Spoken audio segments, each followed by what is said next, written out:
देश भर में मौसम ने एक बार फिर से करवट ले ली है। 23 जनवरी से लेकर 27 जनवरी तक देश के कई राज्यों में मौसम बिगड़ा रहने वाला है। इस दौरान जमकर बारिश, तेज हवाएं और ठंड में इजाफा देखने को मिलेगा। मौसम विभाग के अनुसार अगले 5 दिनों तक देश के अलग अलग हिस्सों में आंधी और बारिश का दौर जारी रहेगा। इसका सीधा असर तापमान पर पड़ेगा, ठंड और बढ़ेगी। नई दिल्ली स्थित मौसम विभाग केंद्र ने बताया है कई इलाकों में 60 से 65 किलोमीटर प्रति घंटे की रफ्तार से तेज हवाएं भी चल सकती हैं। उत्तर भारत की बात करें तो उत्तर प्रदेश, राजस्थान, पंजाब, दिल्ली, हरियाणा, उत्तराखंड, हिमाचल प्रदेश, जम्मू कश्मीर जैसे कई इलाकों में बारिश और तूफान की संभावना जताई गई है। इसके साथ ही उत्तर प्रदेश के 17 शहरों में शीतलहर का अलर्ट भी जारी किया गया है। वहीं पहाड़ी इलाके की बात करें तो हिमाचल प्रदेश, जम्मू कश्मीर और उत्तराखंड में भी भारी बर्फबारी की चेतावनी जारी की गई है। दक्षिण भारत में भी मौसम का मिजाज बदला रहेगा। 25 और 26 जनवरी को तमिलनाडु, पुडुचेरी और कराईकल में आंधी तूफान आने की संभावना है। राजस्थान में आज सुबह से ही बारिश का दौर जारी है। मौसम विभाग के मुताबिक जयपुर और आसपास के इलाकों में असर साफ दिखाई दे रहा है। 24 जनवरी को पूरे देश में येलो अलर्ट जारी किया गया है। तेज आंधी, बिजली गिरने की चेतावनी दी गई है। लोगों से सावधानी बरतने की अपील की गई है। शाहबाद से इस वक्त की एक बड़ी खबर सामने आ रही है, जहां 5 महीने बीत जाने के बाद भी किसानों को फसल नुकसान का मुआवजा नहीं मिल पाया है। शाहबाद क्षेत्र के नलवी, माजरा और रायपुर गाँव के किसानों की धान की फसल पिछले साल सितम्बर में आई बाढ़ में पूरी तरह तबाह हो गई थी। जिला स्तर पर करीब 81,000 एकड़ फसल का खराब होने का आकलन किया गया था। लेकिन हैरानी वाली बात यह है कि मुआवजा सिर्फ 7,000 एकड़ के लिए ही जारी किया गया है।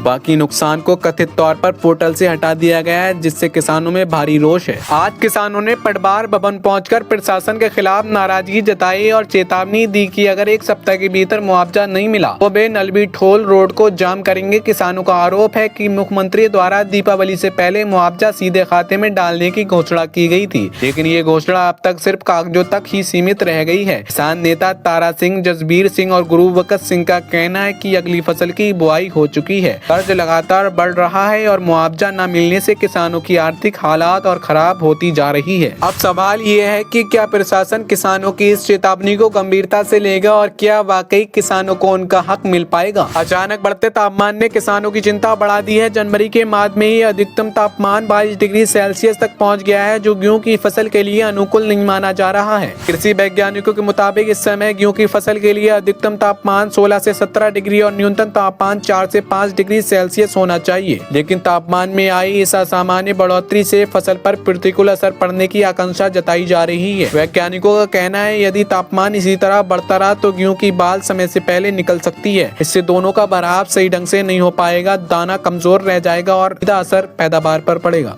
आपको बता दें कि जिले में इस बार 9,000 हेक्टेयर से अधिक क्षेत्र में गेहूं की बुआई की गई है। ऐसे मौसम में थोड़ा सा भी बदलाव हजारों किसानों की मेहनत पर भारी पड़ सकता है। फिलहाल किसान आसमान की ओर देख रहे हैं और मौसम के अनुकूल होने की उम्मीद कर रहे हैं। सोना और चांदी की ETF में आज बड़ी गिरावट देखी जा रही है। गुरुवार के कारोबार के दौरान सोना और चांदी के ETF 12% तक टूट गए। आइए जानते हैं ये गिरावट क्यों आई। गोल्ड और सिल्वर ETF के दाम में गुरुवार को भारी गिरावट आई है। दोपहर के कारोबार के दौरान सिल्वर ETF 12% तक और गोल्ड ETF 8% तक गिर गए। ये गिरावट सुबह के कारोबार के दौरान सोना चांदी के रेट बड़ी गिरावट के कारण आया है।